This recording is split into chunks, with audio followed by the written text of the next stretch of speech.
A map scale shows that 1/3 centimeter on a map equals an actual distance of 3 kilometers.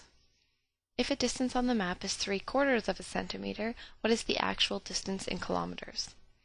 I'm going to use proportions to solve this problem. Remember, when using proportions, it's very important to keep your units separated. So for my purposes, I'll make sure I always enter the distance in centimeters as my numerator and the distance of kilometers as my denominator.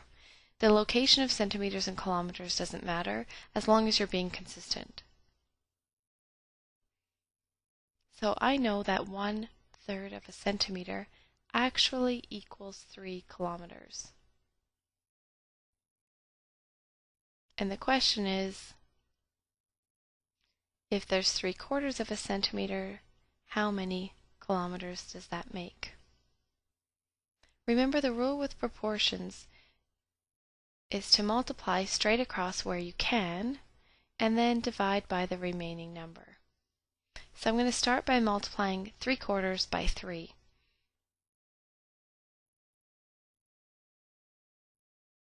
Now remember, 3, if it doesn't have a numerator, really means 3/1.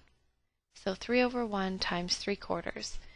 There are no numbers here that I can reduce, so I'll just multiply straight across the top and then straight across the bottom. Now I'm not done, because with proportions, remember, the final step is to divide by the number you haven't used yet. So I need to take my answer of 9/4 and divide by 1/3.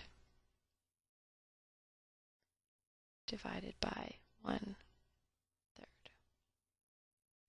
Again, when I'm dividing fractions, what I'm really going to do is leave the first fraction alone and multiply by the reciprocal of the second. Reduce if possible, although I can't here, so then just go straight across the top and straight across the bottom.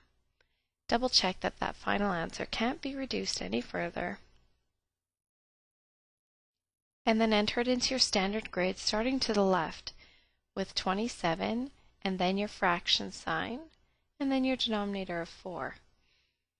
We can't change this back to a mixed number since mixed numbers can't be entered in your standard grid. And only improper fractions and proper fractions can. So 27/4 is the best answer here.